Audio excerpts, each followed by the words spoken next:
Assalomu alaykum, qadrli kanalimiz obunachilari. Sizlar bilan MC5 loyihasini davom ettiramiz.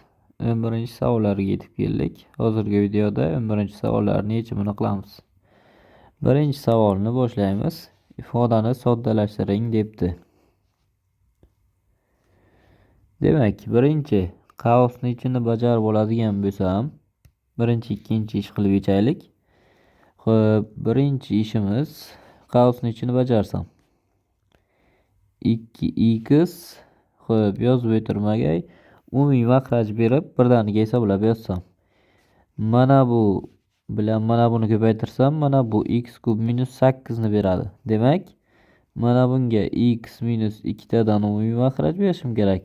Mana bunga esa x kvadrat qo'shilgan 2x qo'shilgan 4 tadan berishim kerak bo'ladi. Endi bu bizada ochib chiqib yozaveraman. Birdaniga 2x ni x kvadrat x ga ko'paytirsam 4x kvadrat minus 4x bo'ladi. Qo'shilgan 6x ayrilgan x kvadrat minus 2x minus 4 bo'ldi. Taqsim makhraj demak x kub minus 8 bo'ldi. Endi minus 4x 6x va minus 2x bu qisqarib ketadi-da 3x kvadrat 3x kvadrat emas, mana bu yerda xato ketibdi. Ochib chiqishimda 2x kvadrat bo'ladi. Mana buni ochib chiqqanimda 2x kvadratdan x kvadrat ayrilsa x kvadrat qoladi. Ayrilgan minus 4 taqsim x kub minus 8 bo'ldi. Endi yuqorisini ochib chiqsam bu x minus 2 x plus 2 ga ajraladi. Makhraj esa x minus 2 x kvadrat qo'shilgan 2x plus 4 bo'ladi. Barobar. Endi x minus 2 ikkalasidan ham qisqarib ketadigan bo'lsa, bizada x plus 2 taqsim x kvadrat plus 2x plus 4 qolyapti. Endi ikkinchi ish x plus 2 taqsim x minus 2 ni bo'lishim kerak mana shu ifodaga. Birdaniga ko'paytirish qilib yozaman. X kvadrat qo'shilgan 2x qo'shilgan 4 taqsim x plus 2 bo'ladi. X plus 2 lar ketadigan bo'lsa, bizada x kvadrat qo'shilgan 2x plus 4 taqsim x minus 2 qolyapti. Endi uchinchi ish mana shundan ayirishim kerak. Xo'p, 3 kara x plus 2. U demak ochib chiqsam 3x plus 6 taqsim x minus 2 bo'ladi. E'tibor qiladigan bo'lsak, makhraji bir xil, suratni ayirib yorsam bo'ladi. Demak, x kvadrat qoladi. 2x dan 3x ketsa minus x. 4 dan 6 ketadigan bo'lsa minus 2 taqsim x minus 2. Endi yuqorini ko'paytirishga ajratadigan bo'lsam, x plus 1 x minus 2 ga ajraladi. Taqsim makhrajda esa x minus 2. Demak, x minus 2 lar qisqarib ketadigan bo'lsa, demak x plus 1 qoldi. Demak, javob mana shu bo'ladi. X plus 1 ekan. Bu javob bizada A kalit ekan. Ikkinchi savolga o'tamiz. Bu ham ifodani soddalashtiring debdi. Birinchi, mana bu kasrni suratini soddalashtirib olaman. Xo'p, umumiy makhraj berib yozadigan bo'lsam, birdaniga 2a plus b ning kvadrati ayrilgan 2a minus b ning kvadrati taqsim. Xo'p, makhrajda 2a minus b kara 2a plus b bo'ladi. Taqsim shu endi tenglik. Xo'p, suratda ochib chiqadigan bo'lsam, orasida faqat ikkilangan ko'paytmalari bir-biriga qo'shiladi, kvadratlari ayrilib ketadi. Demak, bizada xo'p, ikkilangan ko'paytmasi 4AB ga teng. Demak, 8 ta AB bo'lar ekan. Taqsim, xo'p, buni esa 4A kvadrat minus B kvadrat deb yozaylik. Endi ikkinchi ish qilamizda mahrajini hisoblaymiz. Xuddi shuni orasida endi plyusligi bo'lar ekanda 2A qo'shilgan B ni kvadrat qo'shilgan 2A minus B ni kvadrati taqsim mahrajda 2A minus B 2A plus B bo'ladi. Endi ikkilangan ko'paytmalar ketadi bunda, faqat kvadratlar yig'indisi qo'shiladi. 2A ni kvadrat 4A kvadrat, demak 8A kvadrat bo'ladi.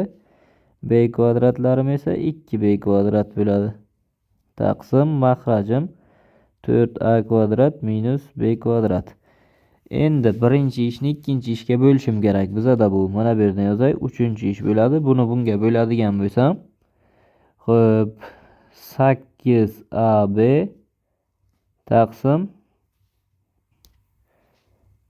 8A kvadrat qo'shilgan 2B kvadrat qoladi.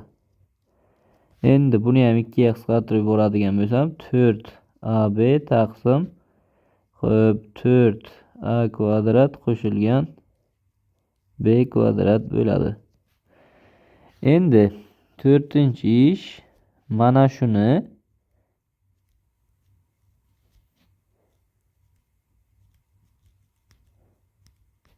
ko'paytirishim kerak. Mana bunga minus birinchisi degani uchun o'rnini almashtiraman. Demak, suratida 2A qo'shilgan B ni kvadrati ayrilgan 4AB bo'ladi. Demak, buni ochib chiqadigan bo'lsam, 4AB ketadi-da. 4A kvadrat qo'shilgan B kvadrat bo'ladi suratda. Mahrajda esa 4. Endi bular ikkalasi bir xil qisqarib ketadi. 4 ham ketadigan bo'lsa, demak AB qolar ekan. Demak, bizada javob AB ga teng bo'ladi. Bu A kalit ekan. Uchinchi savolga o'tamiz. Buni ham ifodani soddalashtiring debdi. Bunda ham xuddi shu tipdagi misol. Xo'p, birinchi ish suratni hisoblab oladigan bo'lsam, xo'p, B plus C qo'shilgan A, birdaniga A qo'shilgan B qo'shilgan C taqsim A ko'paygan B plus C deyman. Xo'p, ikkinchi ish esa B plus C ayrilgan A taqsim A kara B plus C bo'ladi. Endi uchinchi ishim osonroq. Birinchi ishni ikkinchi ishga bo'lishim kerak bo'ladi. Xo'p, bunda mahrajlar bir xil ekan. Demak, suratim A plus B plus C bo'ladi. Mahraj esa B qo'shilgan C ayrilgan A. Endi to'rtinchi ish, mana shu uchinchi ishni bunga ko'paytirishim kerak. Xo'p, A qo'shilgan B qo'shilgan C taqsim B qo'shilgan C ayrilgan A ko'paygan. Buni umumiy mahraj beradigan bo'lsam, 2BC qo'shiladi. B kvadrat qo'shilgan C kvadrat bilan bu B plus C ni kvadratini beradi. Demak, uni birdaniga ko'paytirishga ajratib yozadigan bo'lsam, kvadratlar ayirmasiga ajraladi. B plus C minus A, B plus C qo'shilgan A. Mana shu ko'rinishga ajraladi. Mahrajda esa 2BC ni o'zi. Barobar. Endi B plus C minus A mana bu bilan ketyapti. Boshqa qisqaradigan narsa yo'q. Mana bu ikkalasi bir xil kvadrat bo'lib qoladi. A qo'shilgan B qo'shilgan C ning kvadrati taqsim mahrajda 2BC. Beshinchi ishim endi mana shuni yozib olaman.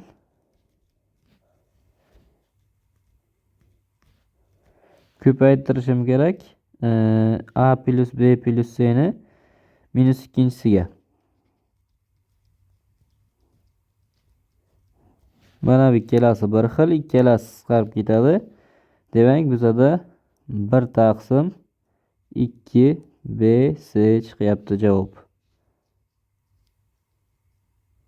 1 taqsim 2bc bu demak C variant bo'lar ekan.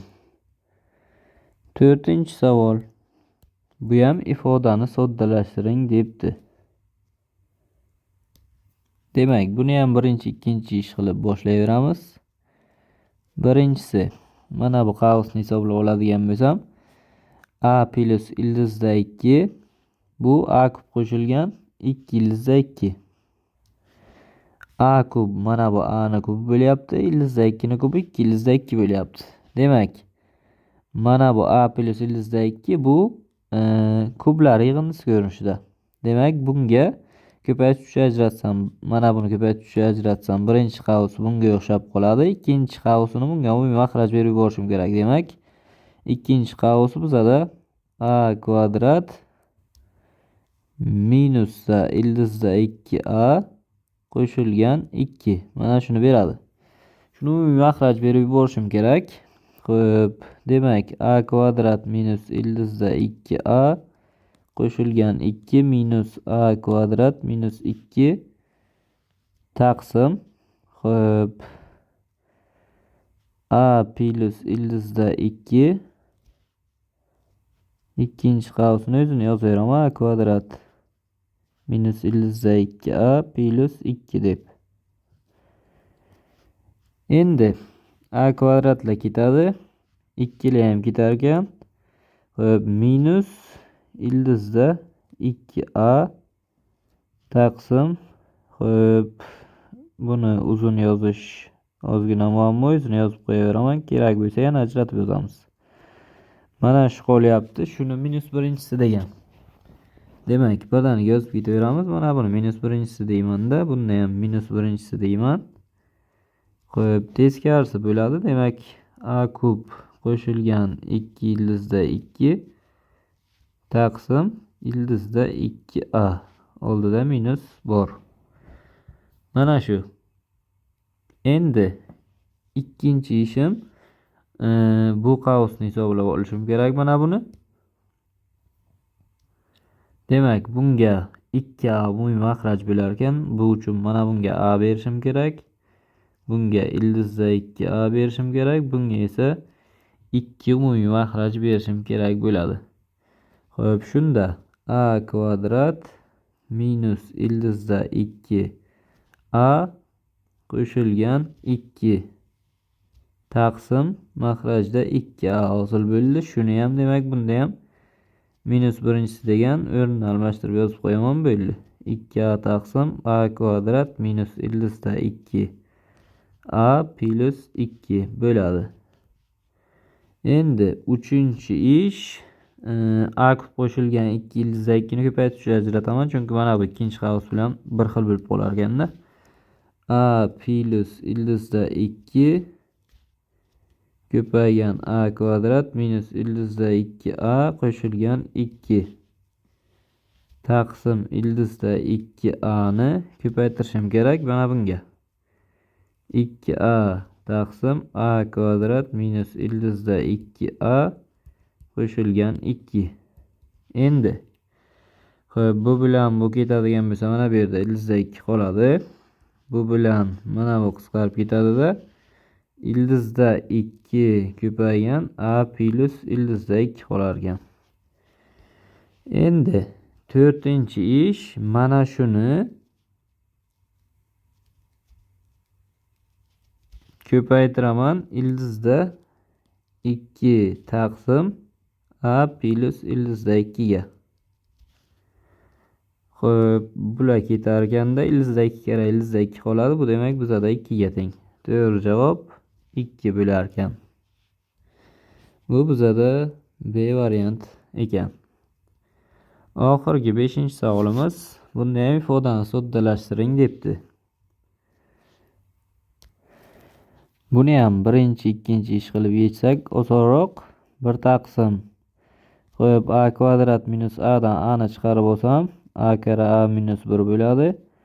Ayrilgan 1 taqsim a minus 1. Endi mana bunga a umumiy makhraj berib yuborishim kerak. Shunda 1 minus a taqsim a kira a minus 1 bo'ladi. Endi bu bilan bu qisqarib ketadigan bo'lsa, faqat minus 1 qoladi. Shu uchun minus 1 taqsim a deyman. Endi ikkinchi ishim 2a ni qo'yib a kvadrat minus 4 turaversin.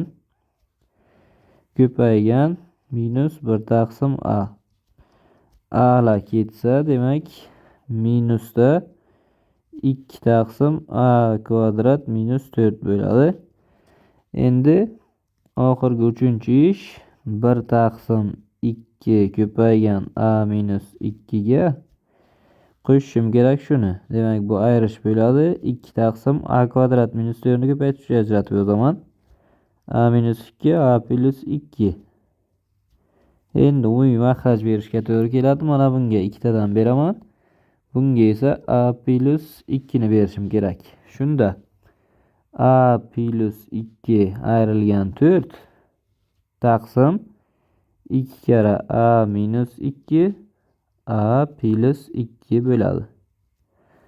Mana bu bizada a minus 2 ni beradi. Bu bilan ketsa, bizada qolyapti 1 taqsim 2 kira a plus 2. Javobni ochib chiqqan ekan. Demak ochib chiqsak 1 taqsim 2a qo'shilgan 4 bo'ladi. Demak javob shu ekan. 1 taqsim 2a qo'shilgan 4. Bu bizada C variant bo'lar ekan. Shu bilan 11-savollarimiz yechimi ham o'z yakuniga yetdi. Bizni kuzatishda davom eting. Qo'llab-quvvatlash uchun like bosishni unutmang. Keyingi videolarda ko'rishguncha sog' va salomat bo'ling.